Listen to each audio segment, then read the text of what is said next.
감사합니다. 사랑합니다. 축복합니다.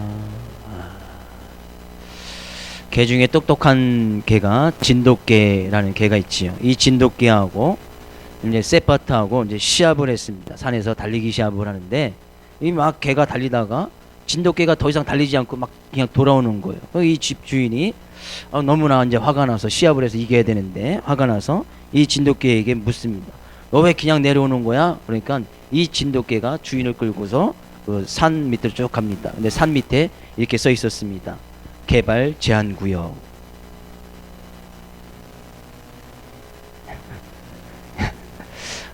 예, 늦게 반응이 옵니다. 늦게. 예, 개발 제한 구역. 개발은 들어올 수 없다는 얘기죠. 아이들 동화, 전래 동화 속에 이런 동화가 하나 있습니다. 은혜 갚은 호랑이라는 동화책이 있습니다. 아시죠? 예, 깊은 산속 마을에 한 의원이 살고 있었습니다. 이 의원은 말 그대로 이제 병든 사람 또 가난한 사람들 이렇게 돌보면서 착한 의원이라고 소문이 나 있었습니다. 근데 어느 날 밤에 누군가 찾아왔습니다. 그 밖을 내다보니까 아무도 없는 거예요. 그 자세히 잘 보니까 새끼 호랑이 한 마리가 찾아와서 이 의원에게 이야기를 합니다. 자기 엄마가 지금 목이 너무 아파서 먹지도 못하고 시름시름 앓고 있는데 와서 좀 고쳐달라는 거예요. 이 의원이 고민을 합니다. 이 새끼 호랑이가 그렇게 와서 애걸을 하고 간절히 구하는데 행여나 그것을 유인해서 또 자기가 또 자기를 밥으로 자기를 먹이로 삼으려면 또 어쩌나 또 그게 두렵기도 했고 또 그 깊은 산속에 있다 보니까 또 그래 누구에게 도움을 청할래야 청할 수도 없고 근데 이 새끼 호랑이를 잘 보니까 정말로 간절하게 애걸하는 모습이 정말 어머니가 아픈 것처럼 그렇게 느껴졌습니다. 그래서 이 의원이 의원의 도구를 의구를 챙겨갖고서 이 새끼 호랑이를 따라갑니다. 근데 당연히 이제 가보니까 호랑이 굴에 가보니까 이 큰 어미 호랑이가 시름시름 앓면서 누워 있는 거예요. 그래서 목이 너무 아파서 잘 목을 잘 살펴보니까 이제 먹이를 먹다가 가시가 목에 걸려서 이제 넘어가지를 못하고 그러니까 고통 가운데 있고 더 이상 먹이를 먹지 못하는 거죠. 그래서 이 의원이 호랑이의 목에 있는 가시를 제거해 줍니다. 그리고 인사를 하고 헤어집니다. 근데 이 깊은 산 속이다 보니까 겨울 어느 날 이제 눈이 너무 많이 내려서 몇 날 며칠을 끔찍을 하지 못하는 거예요. 그러니까 가지고 있던 식량도 떨어지고 어디 가서 사올 데도 없고 거기서 이 의원 가족 이 식구들도 거의 이제 굶주려서 가던 그렇게 고민하던 차에 집 밖에 갑자기 쿵 하는 소리가 나가봤더니 멧돼지 한 마리가 딱 죽어서 누워져 있는 거예요. 아니 이 깊은 산 속에 누가 이런 멧돼지를 한 마리 갖다 놨나? 그래서 잘 살펴보니까 멀리서 호랑이 두 마리가 이렇게 서로 인사를 하고 있는 그런 모습이 있었습니다. 그런 내용이 은혜 갚은 호랑이라는 그런 전래 동화 속에 있습니다. 물론 이제 호랑이의 그런 얘기를 통해서 은혜가 무엇인지 이야기를 하고 있지요. 저도 이 동화책을 몇 번 읽었습니다. 몇 번. 제가 읽고 싶어서 읽은 게 아니라 읽어달라고 하니까 읽어주다 보니까 그죠? 자꾸 같은 책만 계속 갖고 오는 거예요. 호랑이 그림도 멋지게 나와 있고 무섭게 나와 있으니까 계속 갖다 달라고. 요즘은 이제 자기도 이 내용을 다 알아버리니까 이제 더 이상 이 책을 갖고 오지 않는데 은혜란 무엇인가 우리는 좀 오늘 본 말씀을 통해서 좀 살펴볼 필요가 있고 오늘 본 말씀은 8절 말씀이 이렇게 시작하고 있습니다. 예수 그리스도는 어제나 오늘이나 영원토록 동일하시니라. 예수님께서 우리에게 베풀어 주신 은혜는 어제도 동일하고 오늘도 동일하고 영원토록 그 은혜는 우리에게 동일하게 베풀어 주실 것이다 하는 얘기입니다. 오늘도 그런 예수 그리스도께서 주시는 은혜가 이 시간 차고 넘쳐나기를 주의 이름으로 축복을 드립니다. 예수 그리스도는 변함이 없다는 거예요. 예수 그리스도께서 우리에게 베풀어 주신 그런 은혜, 예수님께서 우리를 대하는 태도는 전혀 변함이 없다는 거예요. 근데 우리가 때로는 느끼기는 오늘은 은혜 받은 것 같기도 하고 어느 때는 은혜 충만히 있는 것 같기도 하고 어느 때는 은혜가 없는 것 같기도 하고 하는 이유는 변함없는 예수님의 문제가 아니라 은혜를 받는 우리의 문제더라 그런 얘기예요. 왜? 성경 분명히 이야기하고 있습니다. 예수 그리스도는 결코 변함이 없으시다. 예수 그리스도가 베풀어 주신 은혜는 결코 변함이 없다는 거예요. 예수님께서 우리에게 베풀어 주신 그 사랑은 전혀 변함이 없다는 거예요. 동일하게 우리에게 베풀어 주신다는 것이죠. 늘 넘치도록 우리에게 충만하게 주시기를 원하시는 분이 예수 그리스도다, 그런 얘기예요. 근데 우리는 그것을 때로는 느끼지 못할 때가 너무나 많단 말이죠. 그래서 이브리서 기자는 이야기합니다. 그죠? 9절 말씀 가서 볼까요? 같이 한번 읽어보겠습니다. 여러 가지 다른 교훈에 끌리지 말라. 마음은 은혜로서 굳게 함이 아름답고 음식으로서 할 것이 아니니 음식으로 말미암아 행한 자는 유익을 얻지 못하느니라. 그래서 예수 그리스도께서 변함없이 주시는 그런 은혜로 마음을 굳게 하는 사람이 아름다운 마음을 가진 사람이고 아름다운 사람이라고 이야기를 하고 있습니다.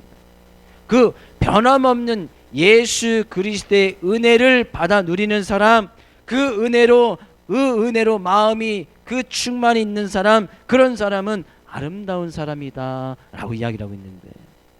그런 은혜를 받아서 귀한 주일날, 복된 날 주님의 전을 찾아서 하나님께 예배드리고 나가는 우리 모든 귀한 성도님들은 아름다운 사람이다 라는 얘기예요. 믿으십니까? 우리 옆에 있는 성도에게 인사합니다. 성도님은 참 아름답습니다. 예, 뭘 보고 아름답다고 하는 거예요? 뭘 보고? 외모를 보고? 깨끗한 옷을 입었으니까? 얼굴에 화장을 해서 향수를 뿌리고 왔으니까? 아니에요. 우리는 그런 모습을 보고 진정으로 아름답다고 하지 않습니다. 좀 예쁘다라고 표현할 수 있지만 그 사람이 진정으로 아름다운 사람이라고 이야기하고 있지는 않습니다. 진정으로 아름다운 것은 주님이 주시는 변함없는 은혜로 마음을 굳게 한다는 것은 늘 그 은혜를 사모하고 그 은혜를 늘 충만히 하는 사람, 그런 사람은 아름답다라고 하는 거예요. 그 은혜가 늘 차고 넘치는 사람, 그것은 아름다운 사람이다는 얘기예요. 근데 이런 은혜를 마음속으로 충만하게 하여서 아름답게 해야 되는 것이지 음식으로 할 것은 아니다는 얘기예요. 여기서 음식이라고 이야기하는 것은 그 당시의 율법 가운데 먹어야 될 음식, 먹지 말아야 될 음식, 그런 것이 구별되어져 있었습니다.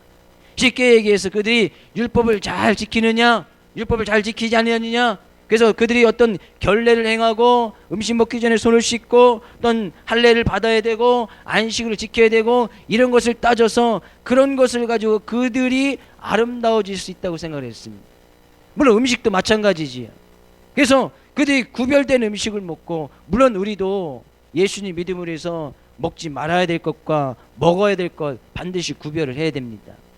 은혜 있는 사람들 그것을 구별할 수 있는 은혜가 반드시 생겨집니다. 그래서 먹을 것은 먹고 먹지 말을 것은 반드시 생기는 것이 은혜를 받은 사람 가운데 특징이지요. 그러나 그들이 음식으로서 한다는 것은 그들이 율법주의를 이야기하고 있는 거예요.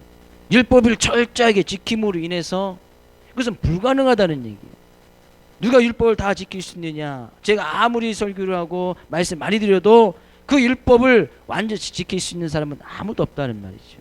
근데 그들이 그런 것을 가지고 어떤 정결 예법을 가지고, 그죠? 그들이 먹는 것을 가지고 할례 받는 것 이런 것을 따지고서 그들이 이제 구원을 받느냐 못 받느냐 이런 것을 이야기하는 그런 것을 따지는 것으로 인해서 아름다워지는 것이 아니다는 얘기예요. 오로지 우리의 삶 가운데 진정한 아름다움과 삶의 아름다움은 주님이 베푸신 그 은혜로 충만히 거할 때, 그 은혜가 마음속에 굳건히 자리 잡고 있을 때에 그 사람은 아름답게 되어진다는 얘기예요. 아름답게 되어진다는 거예요. 그러니까 우리는 어떤 외적인 것으로 아름다움을 추구할 필요가 없습니다. 그것을 위해서 많은 돈을 들일 필요도 없고, 그것을 위해서 우리가 뭐 아름다운 옷을 매일 번갈아 가면서 사들여서 입을 필요가 하나도 없다는 거예요. 예? 전혀 필요 없다는 거예요. 왜? 성경의 진정한 사람의 아름다움은 은혜에 달려있기 때문이라는 거예요. 은혜에. 다시 한번 옆에 있는 성도에게 인사합니다. 성도님, 오늘따라 유난히 아름답습니다. 정말 그렇게 보이십니까? 왜 유난히 아름답습니까? 은혜로 채워져 있으면, 은혜를 받아 누리면 그 사람 정말 아름다운 거예요. 은혜를 받고 살아가는 사람들은 정말 삶 가운데 깊은 아름다움이 있는 거예요. 청년들도 돈으로 견적을 내고 어디 가서 시술을 받고 수술을 받고 할 이유가 없는 거예요. 그것을 가지고 아름답다고 하는 사람들은 그 사람하고 절대 만나면 안 되는 겁니다. 왜? 그 사람은 뭔가 볼 줄 모르는 사람이기 때문에.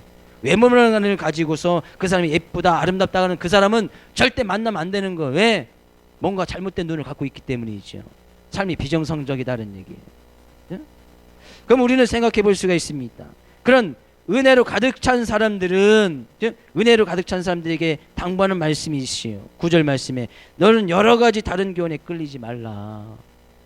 예수 그리스도는 어제나 오늘이나 영원토록 동일하신 분이니까 그 예수 그리스도 외에, 예수 그리스도의 이름 외에, 예수 그리스도로 말미암아 다른 것으로 구원을 받을 수 있고 예수 그리스도 외에 다른 것으로 은혜를 받을 수 있다는 그런 교훈에는 절대 끌리지 말아라 라고 이야기를 하고 있는 거예요. 예수 그리스도의 은혜로 충만한 사람들은 세상에 다른 많은 교훈들이 있고 세상에 다른 지식과 지혜가 있는다 할지라도 그것에 이끌려서는 안 된다는 거예요. 물론 우리는 세상을 살면서 그런 학문적인 것을 공부할 필요는 있습니다. 네? 세상을 살다가 보면 어떤 지식도 필요하고 지혜도 필요합니다. 그러나 그것이 삶 가운데 가장 우선순위가 되지는 안 된다는 것이죠. 여기서 다른 교훈은 히브리서 앞부분을 쭉 읽어보면 다른 교훈이라는 것은 예수 그리스도 외에 다른 곳에도 구원이 있다고 하는 그런 거짓 교훈들을 이야기합니다. 적 그리스도가 나타나서 그리스도뿐만이 아니라 너희들 구원이 있으면 우리에게도 구원이 있다. 그래서 인정해달라는 거예요. 너희들에게 구원이 있는 거 기독교 안에 예수 그리스도 안에 구원이 있다는 것을 인정해 줄 테니까 우리 종교에도 구원이 있다는 것을 인정해 달라는 거예요. 그래서 그래야 서로 연합이 되고 하나가 될 수 있다고 이야기를 합니다. 그런 교훈들이 난무해져 있었단 말이죠. 그래서 이 히브리서 기자는 이야기하는 거예요. 예수 그리스도는 우리가 태어나기 전부터 지금도 마찬가지고 앞으로 영원토록 동일한 은혜를 허락해 주시고 그 예수 그리스도를 말미암아 구원을 받을 수 있고 예수 그리스도 외에는 다른 이름을 주신 이가 없다고 성경은 분명히 이야기하고 있듯이 예수 그리스도만이 주시는 그런 은혜로 마음을 굳건하게 다른 교훈이 와도 절대 거기에 넘어지지 아니하고 유혹되지 않고 미혹되지 않도록 히브리서 기자는 당부하고 있단 말이죠. 지금 이 시대는 어떻습니까? 더 많은 교훈들이, 더 많은 다른 교훈들이, 거짓 교훈들이, 적 그리스도들이 난무하고 있는 것이 바로 이 시대 우리들이 살아가고 있는 것이 아닙니까? 너무나 많은 적 그리스도들이 나타나서 자기들에게도 구원이 있다고 이야기를 합니다. 기독교는 상당히 이기적이라고 이야기합니다. 너희들에게만 구원이 있느냐? 뭐로 가도 서울만 가도 되고 뭐로 가도 정상에만 올라가면 되지 왜 너희들에게만 구원이 있고 예수 그리스도 외에는 다른 것을 인정하지 아니하려고 하느냐라고 이렇게 나옵니다. 어떻게 보면 그들의 말이 맞는 것입니다. 기독교는 상당히 이기주의입니다. 맞습니다. 왜? 예수 그리스도에는 결코 구원이 없으니까. 예수 그리스도를 믿는 그 이름, 예수 그리스도의 이름 외에는 다른 이름으로 구원을 받을 수 있는 그 이름을 주신 적이 한 번도 없으니까 그들이 그것을 인정하고 있는 거예요. 그러니까 자기들도 그런 것을 인정해 달라고 이야기를 하는 거예요. 근데 그렇게 또 그런 것을 인정해 나가면서 그곳에 가서 같이 또 절에도 찾아가고 또 천주교도 찾아가고 성당에도 찾아가고 또 해교도 찾아가고 막 이렇게 나가는 정신 나간 목사들이 있더라 그런 얘기예요. 많이 있습니다. 예? 그래서 인정해 준다는 거예요. 우리도 있고 너희들도 있어. 불교에도 있고 천주교에도 있고 다른 이슬람교도 있고 다 있다. 그래서 다 모든 것은 다 하나가. 그래서 그렇게 해서 다 하나를 이루려고 온 세계는 다 하나가 되어지려고 하는 많은 정신 나간 교회들과 정신 나간 목사들이 있다는 얘기예요. 제가 이런 이야기를 하면 만약에 이런 얘기를 해서 이것이 밖에 또 알려지면 요즘 이제 제가 지난번에도 우리가 기도 제목을 가지고 많이 나눴듯이 종교 차별금지법, 차별금지법에 대해서 기도도 하고 우리가 지금 나가고 있습니다만 종교 차별을 두지 말자는 거예요. 종교는 차별이 없다는 것이죠. 다 인정해 주라는 얘기예요. 그것은 이제 법으로 제정해서 공포를 하려고 합니다.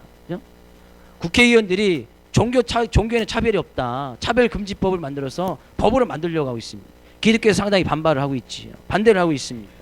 어떻게? 예? 그러면은 교회 안에서 예수 그리스도만이 구원받습니다 라고 이야기를 하면 이게 종교 차별을 두는 거예요. 제가 불교에는 구원이 없습니다 이렇게 이야기하면 저는 이제 만약에 그런 것을 가지고 누가 설교 녹화한 거나 가지고 가서 점촌 서부계 목사가 불교는 구원이 없다고, 천주교는 구원이 없다고 이야기했습니다 라고 이제 그 법이 제정이 돼서 공포가 된 그 이후에 가서 신고를 해버리면 이제 벌금 내야 돼요. 최고 3천만 원까지. 예?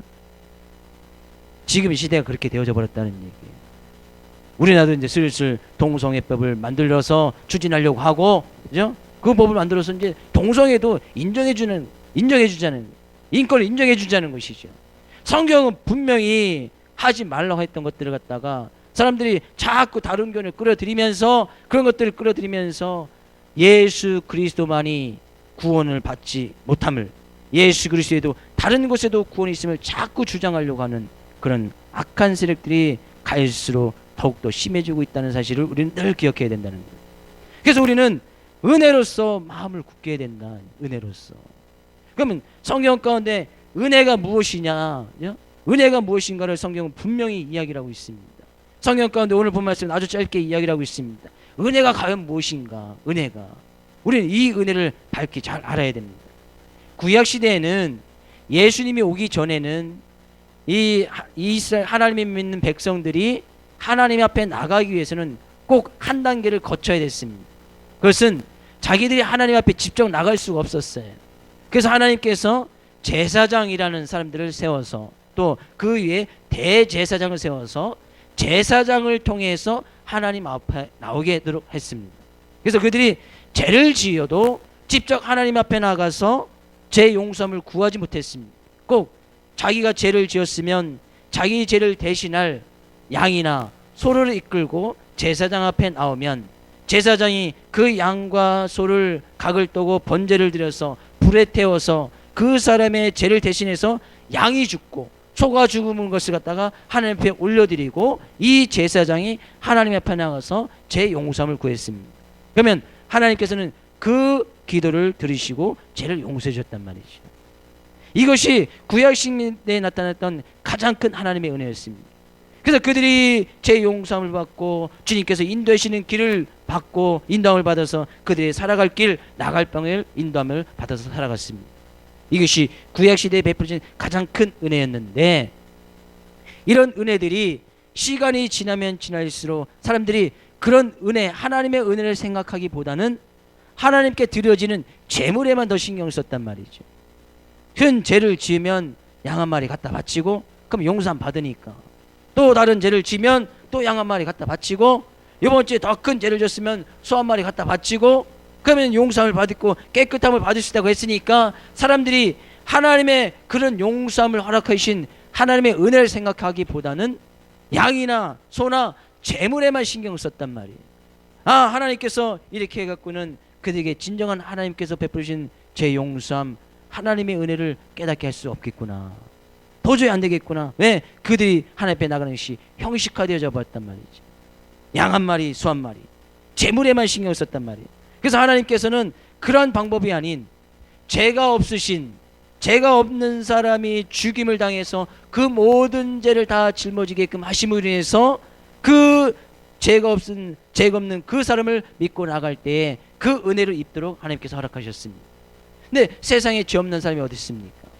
날 보니까 자기 아들 예수, 그 예수 독생자 예수만 죄가 없는 모습으로 있는 것을 보게 되집니다. 그래서 그 예수 그리스도를 세상에 보내주시고, 그 예수, 죄가 없으신 그분의 예수님께서 우리의 모든 죄를 다 짊어지심으로 해서 우리 십자가에 못 박혀 죽게 하시고, 그래서 우리가 그 예수 그리스도를 믿음으로 인해서, 얘는 어느 누구를 통해서 제사장이나 대제사장을 통해서가 아닌 직접 우리가 하나님 앞에 나가서 죄 용서함을 받을 수 있고, 우리가 나갈 방향을 얻을 수 있고, 길이 무엇인지 밝히 보여 깨달을 수 있는 그 예수 그리스도를 허락해 주셨단 말이죠. 그래서 오늘 본문 가운데 이야기합니다. 그 예수 그리스도로 말미암아, 그 예수 그리스도로 말미암아 제사함을 받고 용서함을 받았던 것, 그 예수 그리스도로 말미암아 우리가 직접 하나님 앞으로 나가서 제 용서함을 받는 것, 그것이 가장 큰 은혜라고 이야기를 하고 있는 거예요. 그것이 은혜답니다. 예수 그리스도를 통해서 내가 제 용서함을 받고 예수 그리스도를 통하여서 내가 구원함을 받을 수 있는 것, 그것이 하나님께서 우리에게 허락하신 가장 큰 은혜더라는 얘기예요. 그런 예수 그리스도의 은혜를 가지고 살아가는 사람, 그런 예수 그리스도의 마음을 품고 살아가는 사람, 그런 예수 그리스도의 은혜로 충만히 거하여서 다른 교훈에 이끌리지 아니하고 세상의 유혹이나 미혹에 넘어가지 아니하고 주님만을 온전히 바라보고 그 길을 걸어가는 사람들은 은혜 받은 사람이고 그런 사람들이 아름다운 사람이다 라고 말씀하고 있는 거예요. 은혜라는 것은 바로 그런 겁니다. 하나님께서 우리를 너무나 사랑하셔서 예수 그리스도를 보내주시고 그 예수 그리스도의 십자가의 사랑을 믿게 하셨던 것, 그것이 우리에게 베풀어진 가장 큰 은혜다는 얘기예요. 가장 큰 은혜. 우리는 이 은혜 때문에 살아갑니다. 우리는 예수 그리스도의 십자가의 그 은혜 때문에 오늘도 살아갑니다. 그래서 예수 그리스도는 어제나 오늘이나 영원토록 변함없이 그 은혜를, 십자가의 그 풍성한 은혜를 오늘도 베풀어 주시고 앞으로도 영원토록 변함없이 우리에게 베풀어 주실 것이다 그런 얘기예요. 그런 은혜 때문에 살아갈 수 있다는 그런 믿음의 고백을 드릴 수 있는 귀한 여러분 되어지기를 주의 이름으로 축복을 드립니다. 오직 예수 그리스도, 오직 예수 그리스도의 십자가, 오직 예수 그리스도의 십자가의 보혈의 피에 의해서만 우리가 거룩해질 수 있고 깨끗함을 받을 수 있고 우리가 구원함을 받을 수 있다는 사실이에요. 그거보다 더 큰 은혜는 없는 거예요. 내가 죽어야 함에도 불구하고 내가 죽는 것 대신에 예수님께서 대신 죽어주셨단 말이죠. 이거보다 더 큰 은혜가 어디 있습니까? 우리는 이 은혜를 늘 잊어서는 안 되는 거예요. 은혜 갚은 호랑이도, 자기의 목숨을 살려줬던 이 호랑이도 하물며 그 의원에게 은혜를 갚을 줄 알거든. 하물며 은혜를 죽었다 살아난 우리에게 큰 생명을 허락해 주신 예수 그리스도의 은혜에 우린 늘 그 은혜를 입어 살면서 그 은혜에 감사함으로 나가지 못한다면 우리는 하물며 짐승보다도 못한, 한간 미물보다도 못한, 그죠? 호랑이마도 못한 그런 삶의 모습으로 살아갈 수밖에 없다는 얘기예요. 우리가 진정으로 아름다워질 수 있는 것, 진정으로 은혜를 받아서 굳건하게 아름다운 삶을 살 수 있는 비결은 오직 예수 그리스도의 십자가의 은혜, 십자가의 사랑, 그것밖에 다른 길은 없다는 사실입니다. 그런 은혜와 사랑을 가지고 여러분의 삶이 더욱더 아름다워질 수 있기를 주의 이름으로 축복을 드립니다. 그런 은혜를 입은 사람들은, 아름다운 사람들은 어떤 삶의 모습으로 살아가느냐, 오늘 본 말씀에는 몇 가지를 말씀하고 있습니다. 12절 말씀 가서 볼까요? 12절 13절. 그러므로 예수도 자기 피로써 백성을 거룩하게 하려고 성문 밖에서 고난을 받으셨느니라. 그런즉 우리도 그의 지옥을 짊어지고 영문 밖으로 그에게 나아가자.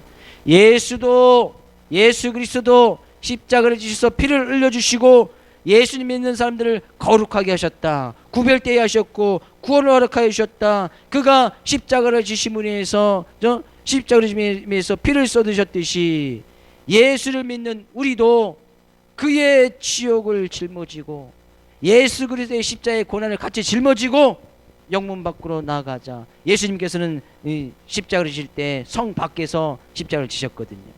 그러니까 우리도 예수 그리스도로 말미암아 그의 지옥, 그의 십자가의 고난을 대신 짊어지고 나가자는 얘기예요. 쉽게 얘기해서 우리가 예수 그리스도를 믿음으로 해서 많은 삶 가운데 고난이 있습니다. 예수님을 믿는 것으로 해서 삶 가운데 많은 어려움이 있다는 거예요. 예수님을 믿음으로 해서 때로는 포기해야 되고, 예수님 믿음으로 해서 때로는 손해놔야 될 것이 많고, 예수님 믿음으로 해서 때로는 희생해야 될 것이 많이 있단 말이죠. 그러니까 예수를 인하여서 생기는 그런 고난과 어려움과 그런 많은 환난들을 같이 짊어지고, 예수님도 모진 고난을 십자가를 지시고 당하셨듯이 그 고난을 대신 짊어지는 것, 그 고난을 이겨내는 것, 그런 사람들이 아름다운 사람이다, 은혜 입은 사람이다. 예수님께서도 우리의 죄를 위해서 십자가를 지셨으면 우리도 예수님 때문에 고난 받는 것은 은혜를 받은 사람이 할 수 있는 것이고, 그런 사람들은 아름다운 사람이다. 그래서 예수님 때문에 삶 가운데 환난을 당하는 사람 보면 그 사람들이 어떻습니까? 그런 성도님 보면 어떻습니까? 정말 아름답지 않습니까? 예수님을 인해서 환난을 당해서 그 가운데서도 믿음을 지켜나가기에 힘써 애써 나가는 그런 모습을 보면 정말 은혜로 가득 찬 아름다운 삶의 모습이 느껴지지 않습니까? 저도 어릴 때부터 신앙을 가지고 믿음을 지켜나가고 있습니다만, 제가 정말 존경하고 또 정말 본받을 만한 그런 많은 성도님들을 보았습니다. 그런 성도님들은 정말 힘들고 어려운 가운데서도 가정이 파탄이 나고 난 삶 가운데 뭐 집안이 다 무너져 내린다 할지라도 그런 가운데서도 믿음만은 변하지 아니하고 신앙을 지켜 애써 나가게 그런 애쓰는 모습을 볼 때에 저에게도 감동이 되고 은혜가 되고 저희들 삶 가운데 큰 교훈이 되어지더라고요. 그런 많은 성도님들을 좀 보아왔습니다. 지금도 보고 있습니다. 얼마나 그런 모습이 아름다운 모습인지, 제가 보기에도 아름다운데 하나님 보이시는 얼마나 더 아름다우실까? 얼마나 아름다울까? 예수님 믿는 것은 결코 쉽지 않습니다. 예수 믿는 것은 삶 가운데 많은 고난이 있습니다. 예수 믿는 것은 때로는 삶 가운데 큰 많은 어려움과 환난 속에 내어 쫓기는 그런 삶의 모습으로 때로는 살아갈 때가 있습니다. 그러나 그 가운데서도 다른 교훈에 끌리지 아니하고 그 은혜로 충만히 그 고난을 몸소 지고 걸어가는 그런 삶의 인생은 아름다운 인생이 되어진다. 우리가 그렇게 고난을 대신 짊어지고 걸어가야 되는 이유가 있습니다. 이유가 있습니다. 14절 가서 볼까요? 14절. 우리가 여기에는 영구한 도성이 없으므로 장차 올 것을 찾나니, 우리 이 세상의 삶은 영원하지 않다는 거예요. 이 세상의 삶 가운데서 영원한 것은 아무것도 없다는 거예요. 근데 우리가 영원한 것을 기대하고 소망하면서 그 고난의 짐을 지고 이겨나가자는 거예요. 장차 올 것을 찾나니, 장차 우리의 삶 가운데 올 것이 무엇입니까? 천국이 기다려지고 하나님 나라를 기대하고 소망하고 있지 않습니까? 그런 것을 기대하면서 이 세상은 영원한 것이 아니니까 우리의 삶이 영원합니까? 고작해야 80, 90, 앞으로 20년, 40년, 정년은 40년, 50년, 고작해야 4, 50년, 반세기 이상 살아갈 수 없단 말이죠. 영원한 것은 아무것도 없는, 그곳에서 영원하려고 애쓰려고 해봐야 아무것도 없단 말이죠. 영원한 도성이 없으므로 우리는 거기에 소망하고 거기에 기대하지 않습니다. 이 세상 것에 소망을 두고 살아가지 않습니다. 장차 올 것, 하나님의 나라 천국에 대한 소망을 두고 기대를 두고 우리가 삶 가운데 고난이 있어도 그것을 짊어지고 가면서 그 모든 것을 이겨나가야 된다. 성경 분명히 이야기를 하고 있는 거예요. 우리의 기대와 소망은 오직 하나님의 나라 천국에 있는 줄 믿습니다. 거기에 소망을 두고 살아갈 때에 우리는 고난을 당당히 이겨나갈 수 있는 거예요. 이것만 이겨나가면 반드시 하나님 나라가 올 것이고, 이것만 이겨나가면 천국 우리의 삶 가운데 도래할 것이고, 나의 삶이 천국이 되어질 것이고, 나의 삶을 통해서 하나님 나라가 증거되어질 것이다. 이런 기대와 소망을 가지고 나갈 때 고난도 어려움도 환난도 당당히 이겨나갈 수 있다는 거예요. 저는 여러분의 삶의 모습이 장차 올 하나님의 나라, 장차 우리의 삶 가운데 베풀으실 천국을 기대하며 소망하며로 인해서 삶 가운데 당하는 많은 어려움과 고난을 이겨나갈 수 있는 귀한 여러분 되시기를 주님으로 축복을 드립니다. 옆에 있는 성도에게 인사합니다. 장차 올 하나님 나라를 기대하고 소망합시다. 거기에 기대와 소망이 있는 사람들은 이 세상 거에 기대하고 소망하지 않습니다. 이 세상은 왜 영원하지 않기 때문이죠. 또 아름다운 사람들의 특징이 있습니다. 15절 말씀 가서 볼까요? 15절. 그러므로 우리는 예수로 말미암아 항상 찬송의 제사를 하나님께 드리자. 이는 그 이름을 증언하는 입술의 열매니라.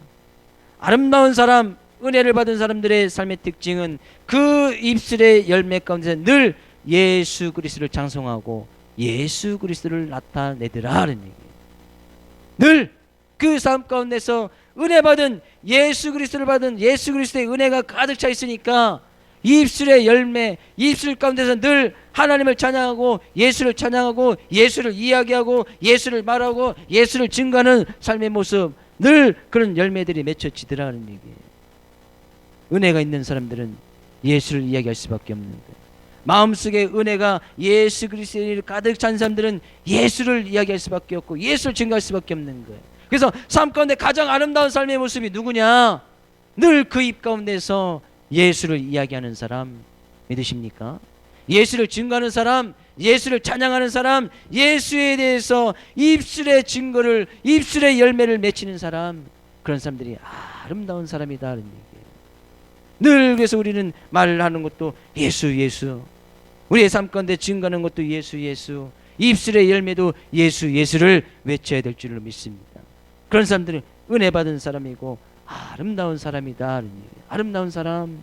삶 가운데 늘 그 예수가 베푸신 그 은혜로 말미암아 감사의 찬양의 제사가, 감사의 제사가, 감사함이 끊이지 않고 늘 나타나는 거예요.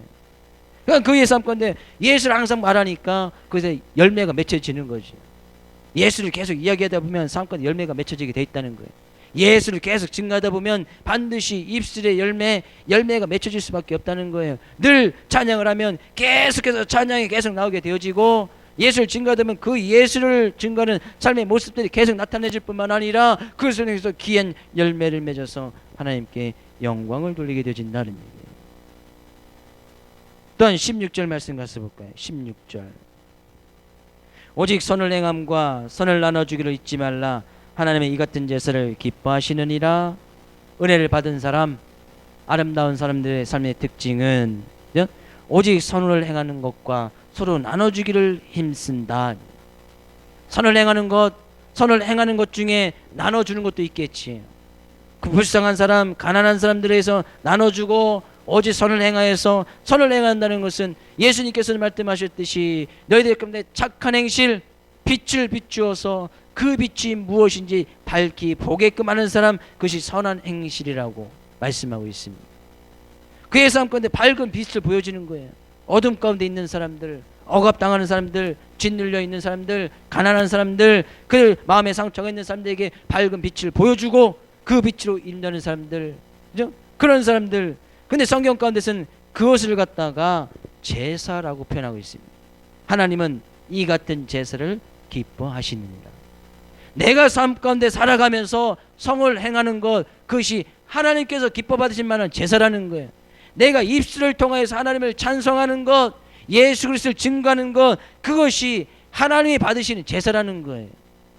하나님께서 원하는 지시는 제사는 양을 드리고 소를 드리고 하나님께 헌금을 많이 드리고, 그거 하나님께서 기뻐하시는 것이 아니라 나의 삶의 모습을 통해서 빛을 밝히 보여주고 예수 그리스도를 증거하고 입술에 열매를 맺고 가난한 사람들에서 나눠주기를 힘써 나의 삶의 모습이 거룩한 삶의 제사가 되어지는 것, 그 제사를 하나님께서는 기뻐하신다고 말씀하고 있습니다. 그럼 이 제사라는 것은 예배니까 우리는 늘 삶이 예배가 되어져야 되는 거예요. 내가 행하는 모든 것이 예배가 되어진단 말이죠. 우리가 지금 이 시간 나와서 하나님 앞에 예배드리는 이것만 예배가 아니라 내가 선을 행하는 것, 그것도 예배고, 내가 가난한 사람들을 나눠주는 것, 그것도 예배고, 내가 입술을 통해서 하나님을 찬양하고 감사를 드리는 것, 그것도 다 하나님께서 받으시는 예배다, 그런 얘기예요. 그래서 우리는 삶 전체가 다 예배가 되어져야 되는 거예요. 거룩한 삶의 제사가 되어져야 된단 말이죠. 한 주간을 세상에서 세상적으로 쭉 살다가 주일날 앞에서 하나님 와서 예배를 드리면 하나님께서 그 예배 기뻐 받으시겠느냐? 성경은 아니다. 아니다. 안 받는다. 받을 수가 없다는 거예요. 한 주간 내내 세상에서 살면서 세상 것을 추구하고 세상 것에 소망을 두고 세상 것을 기대하고 세상 것만 이야기하고 드라마만 이야기하고 연예인만 이야기하다가 주일날 삐끔이 와서 주일날 한두 시간 와서 하나님께 입술에 찬양을 드리고 예배를 드리는 것, 하나님께 그 예배 결코 기뻐 받으실 만한 예배는 아니라고 말씀하고 있는 거예요. 뭐예요? 하나님께서 원하시는 제사, 삶이 다 그 자체가 예배가 되어지는 거예요. 선을 행하는 것, 예배 시간 외에 삶 가운데서 세상에 살면서도 선을 행하는 것, 그것이 하나님께서 받으시는 제사다, 하나님께서 받으시는 예배라고 말씀하고 있는 거예요. 가난한 사람들에게 서로 나눠주는 것, 그것이 하나님께 예배가 되어졌다는 얘기예요. 예배가 제사다, 제사. 근데 하나님께서는 그것을 기뻐하신다는 거예요. 우리가 이렇게 모여서 공동체적으로 드려지는 그 예배, 그 예배뿐만 아니라 하나님께서는 그 은혜의 삶의 모습으로 살아가는 삶 전체가 다 예배가 되시기를 원하신다는 것이죠. 하나님께서는 은혜 받은 자의 삶의 모습으로 삶 전체가 예배가 되어지기를 하나님께서는 원하시고 계신다는 거예요. 원하시고 계신다는 거예요. 전 여러분에게 축복된 말씀을 드립니다. 여러분 삶 전체가 하나님께서 기뻐 받으시는 거룩한 삶의 제사, 기뻐 받으시는 삶의 예배가 되어지기를 주임으로 축복을 드립니다. 그래서 우리가 한순간 헛되이 살아갈 수가 있습니까? 하나님께 드려지는 예배인데, 내가 그것이 예배인데, 삶이 예배인데 헛두루 삶을 낭비할 수가 있느냐는, 그럴 수가 없더라는 얘기예요. 또 뿐만 아니라 17절 말씀은 간단히 얘기해서 교회 질서를 유지하는 것을 이야기합니다. 서로 교회 안에 질서를 유지하기 위해서 서로 순종하고 섬겨주고 서로 책임져주고 같이 기도해주고 순종하는 그런 모습, 그것이 교회 안에 있는 모습이다. 은혜가 있는 교회는 교회 가운데 질서가 바로 잡혀져 있고 서로 섬겨주고 서로를 위해서 헌신하고 나가는 모습으로 살아가더라는 얘기예요. 서로에게 즐거움을 주려고 하고 서로에게 근심이 되지 아니하도록 힘써 나가는 모습이 교회 안에 있어지더라는 얘기예요. 이것이 은혜 받은 교회의 모습이더라는 얘기예요. 17절 말씀은 그것을 이야기하고 있습니다. 어떻게 하면 상대방에게 즐거움을 줄까? 어떻게 하면 상대방에게 행복하게 할까? 어떻게 하면 상대방을 기쁘게 할까? 그것에 힘써 나가는 모습, 그것이 은혜 받은 자들이 모이는 그런 공동체, 바로 교회 아닙니까? 교회 가운데 늘 있어지더라는 얘기예요. 그래서 은혜 받은 교회의 특징은 간단합니다. 은혜 받은 교회 안에 들어오면 즐거움이 있는 거예요. 은혜 받은 교회 안에서 들어오면 항상 기쁨이 있습니다. 은혜 받은 교회 안에 들어오면 항상 행복이 넘치는 거예요. 여러분, 이 교회, 이 공동체 안에 들어와서 하나님 앞에 나갈 때 기쁘십니까? 즐거움이 넘치십니까? 행복함이 넘치십니까? 그럼 이 교회는 주 예수 그리스도의 은혜로 충만히 있는 그런 교회다. 근데 교회에 올 때마다 근심이 되고, 교회 올 때마다 염려가 되고, 교회 올 때마다 짜증이 나고, 교회 올 때마다 괜히 슬퍼지고, 그 교회는 가기도 싫고, 그 교회 가서 예배 드리기도 싫고, 다른 교회 가고 싶고, 그러면 누가 잘못이에요? 은혜 받지 못하여서 소속되어 있는 그 교회 구성원으로 소속되어 있는 내 자신의 문제가 있다는 얘기예요. 교회는 전혀 문제가 없습니다. 그죠? 교회는 예수 그리스도의 피값으로 세워진 그 몸된 값이 교회이기 때문에 교회는 전혀 문제가 없단 말이에요. 교회 안에 문제를 가지고 들고 온 내가 문제고, 교회 안에 들어와서 그런 예수 그리스도의 은혜로 나의 마음을 가득 채우지 못한 내 자신이 문제다, 그런 얘기예요. 그것을 밝히 볼 수 있어야 되는데, 항상 그런 사람, 근심, 염려 가지고 온 사람들은 뭐예요? 교회에 문제가 있다고 이야기를 해요. 교회 목사님 설교가 이상하다고 이야기를 해요. 교회 권사님 이상하다고 이야기하고, 교회 집사님 이상하다고 이야기하고, 교회 성도가 이상하다고 이야기하고, 교회에 소속되어 있는 선교회나 각 부서가 이상하다고 이야기를 해요. 누굴 잘 볼 수 있어야 돼요? 내 자신을 잘 밝히 볼 수 있어야 됩니다. 내가 정말 예수 그리스도의 십자가 은혜로 나의 마음속에 가득 채워져 있는지, 내가 그 은혜 가운데 정말 겸손하고 낮아지는 삶의 모습을 살아가고 있는지, 내 자신의 모습을 잘 밝히 볼 수 있어야 된단 말이에요. 근데 그런 사람이 아름다운 사람이라고 이야기를 하는 거예요. 예수 그리스도의 은혜를 말미암아 내 자신을 잘 밝히 볼 수 있는 사람, 그런 사람이 아름다운 사람이에요. 그런 아름다운 사람들이 모여있는 이곳이 바로 아름다운 교회가 되어진다, 그런 얘기예요. 저는 여러분의 삶의 모습을 통해서 주님의 핏값으로 세워진 이 몸된 교회가 아름다운 교회가 되어지기를 주의 이름으로 축복을 드립니다. 이 교회는 전혀 문제가 없어요. 예수 그리스도가 있기 때문이죠. 이 교회가 아름다워지고 아름다워지기는 우리들의 삶의 모습에 달려 있단 말이에요. 우리의 삶의 모습이 다 예배가 되어질 때에 이 교회는 아름다워질 수밖에 없는 거예요. 나의 삶의 모습을 통해서 주님이 지신 그 고난을 받고 같이 대신 짊어지고 나가고, 나의 삶 가운데 늘 찬송의 제사를 드리고 선을 행하고 가난한 자를 돌봐주고 늘 삶의 예배가 되어주고 힘써 나가는 그런 우리들이 모이는 이 교회, 점천 소부교회를 통해서 하나님께 영광을 돌리기를 원하고, 아름다운 사람들이 모이는 이 아름다운 교회를 통해서 하나님의 뜻을 이뤄나갈 수 있는 귀한 여러분과 이 교회 되어지기를 주의 이름으로 축복을 드립니다. 그것이 가장 큰 은혜입니다. 그런 은혜로 한 주간도 승리하며 살아나갈 수 있기를 주의 이름으로 축복을 드립니다.